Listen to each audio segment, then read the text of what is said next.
47 വർഷമായി പള്ളി പരിസരത്ത് നൊവേന പുസ്തകങ്ങളും രൂപങ്ങളും കൊന്തകളും വിൽക്കുന്ന ശ്രീ ജോർജ് പ്ലാക്കലിനെ പരിചയപ്പെടാം.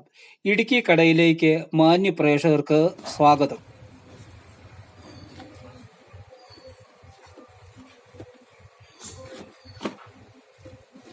പണ്ടത്തെ കാലത്ത് പുസ്തകങ്ങൾ വിൽക്കുന്ന കടകളില്ല.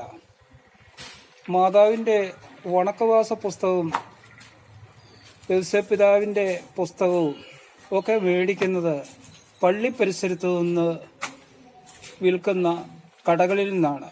അതുപോലെ തന്നെയാണ് കൊന്തകളും മറ്റും വാങ്ങിയിരുന്നത്.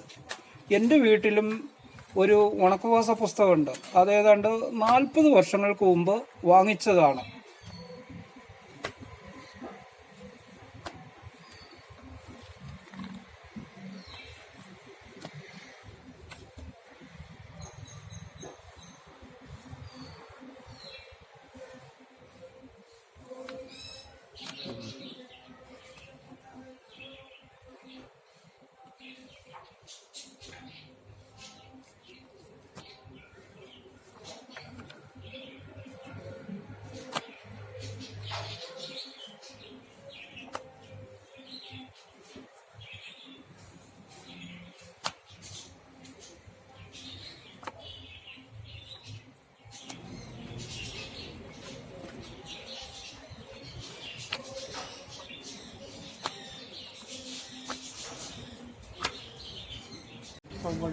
കിട്ടാനില്ല.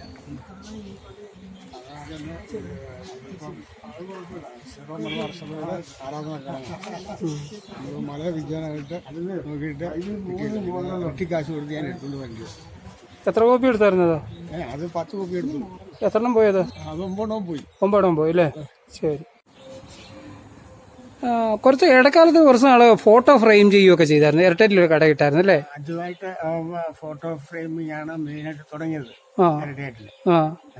അത് പിന്നെ പോയിരുന്ന ഫോട്ടോയോട് വലിയ ഇതില്ലാതെ വന്നു കഴിഞ്ഞപ്പോൾ എല്ലാം ഈ ലാമിനേഷനും അതും ഇതൊക്കെ വന്നപ്പോഴത്തേക്ക് ഏതാണ്ട് 2010 എത്ര വർഷം ചെയ്തത്?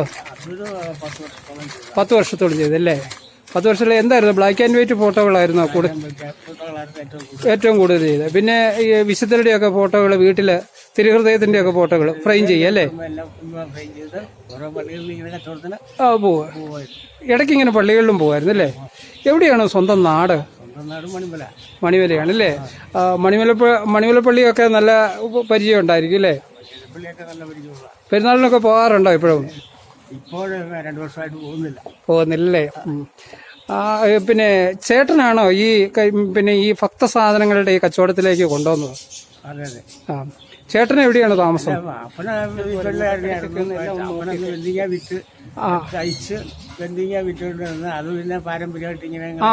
അങ്ങനെയാണോ ഈ തൊഴിലോട്ട് പോകുന്നല്ലേ? എവിടുന്നൊക്കെയായിരുന്നു സാധനങ്ങൾ എടുത്തോണ്ടിരുന്നത്? മാന്നാനം, ചങ്ങനാശ്ശേരി, പിന്നെ എറണാകുളം, ഇങ്ങനൊക്കെ പോയി സാധനങ്ങൾ. ഇന്നും അവിടുന്ന് തന്നെയാണോ സാധനങ്ങളൊക്കെ എടുക്കുന്നത് അല്ലേ? ഇന്ന് ഇപ്പൊ ഈ തൊഴിൽ ചെയ്യുന്നവര്, പഴയ കാലത്ത് തൊഴിൽ ചെയ്യുന്നവർ ഇപ്പോഴും ഉണ്ടോ? ഇപ്പൊ ഈ കടകളിലൊക്കെ സാധനങ്ങളായല്ലോ. ഇപ്പൊ പഴയ കാലത്ത് തൊഴിൽ ചെയ്യുന്നവരുണ്ട്, ഇപ്പം ഉണ്ട്, എന്നാലും കുറവാ അല്ലേ? പിന്നെ ഇടയ്ക്ക് ഇരട്ടയിൽ എന്തോ ഒരു ചെരുപ്പൂടെ ഏതാണ്ടൊക്കെ തുടങ്ങിയില്ലേ? ചെരുപ്പുകട, ലേഡീസ് സെന്റർ, ഇങ്ങനെയുള്ള ഇതൊക്കെ പരിപാടിയായിട്ട് തുടങ്ങി. അതൊന്നും വലിയ വിശേഷമില്ലാതെ അത് വിജയിച്ചില്ല. വീണ്ടും നമ്മുടെ കുടുംബത്തൊഴിലേക്ക്, ഭക്തസാധനങ്ങളുടെ വിൽപ്പനയ്ക്ക്. പിന്നെ ചാച്ചൻ എങ്ങനെയാണ് പിന്നെ ബന്ദിങ്ങയുടെ ഒക്കെ തുടങ്ങിയത്? എങ്ങനെയാണ് ആ കാലത്ത്? ചാച്ചൻ പള്ളിയിൽ ഇങ്ങനെ പോകുന്ന ബന്ദിങ്ങ ഉണ്ടാക്കി വിൽക്കും. അന്നൊക്കെ ഞാൻ 6 കണക്കൊക്കെ ബന്ദിങ്ങ വിറ്റോണ്ടിരുന്നത്. ബന്ദിങ്ങ അല്ലേ? അന്നൊരു ബന്ദിങ്ങയ്ക്ക് ഭയങ്കര ആവശ്യക്കാരുണ്ടായിരുന്നു. മണിമലപ്പള്ളിയിലെ പെരുന്നാളിന്, നെടുങ്കുന്നം പള്ളിയിലെ പെരുന്നാളിന്. പിന്നെ ഏതൊക്കെ കാഞ്ഞിരപ്പള്ളിയൊക്കെ പോകുമായിരുന്നു? അക്കരപ്പള്ളി പോകുമായിരുന്നു അല്ലേ? അങ്ങനെ ഒരു പാരമ്പര്യമാണ്. നിങ്ങൾ 2 ആണുങ്ങളാണോ ഉള്ളത് മക്കളായിട്ട്? 4 പേര്. അപ്പൊ നിങ്ങൾ 2 പേരാണ് ഇതിലോട്ട് വന്നത്.